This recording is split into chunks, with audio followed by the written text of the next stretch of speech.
কেন্দ্র পাচ্ছে। দমকল কেন্দ্রের জন্য প্রায় 4 কোটি বরাদ্দ, আর জাতীয় সড়কের পাশে এই দমকল কেন্দ্র তৈরি হচ্ছে। দিগ্বিজয় রয়েছে আমার সঙ্গে। দিগ্বিজয়, কতদিনের মধ্যে এই দমকল কেন্দ্রের কাজ শেষ হবে বলে জানা যাচ্ছে? স্বাভাবিকভাবেই এলাকাবাসীও খুশি।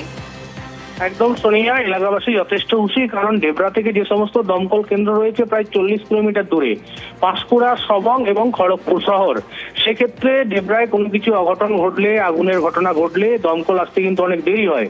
ডেবরার বিধানসভার বিধায়ক ডক্টর হুমায়ুন কবির বিধায়ক হওয়ার পরেই তিনি প্রচেষ্টায় ছিলেন, উদ্যোগ নিয়েছিলেন। অবশেষে কিন্তু ডেবরা মানুষের জন্য খুশির খবর, কারণ ডেবরার দ্বারিকাপুরে 16 নম্বর জাতীয় সড়কের পাশে প্রায় 4 কোটি টাকা ব্যয়ে 2টি পাম্প নিয়ে দমকল কেন্দ্র তৈরি হবে, যার ইতিমধ্যে বাজেট পাস হয়ে গেছে, টেন্ডার হয়ে গেছে, পূর্ত দপ্তরের জমি ফায়ার স্টেশনকেও দিয়ে দেওয়া হয়েছে।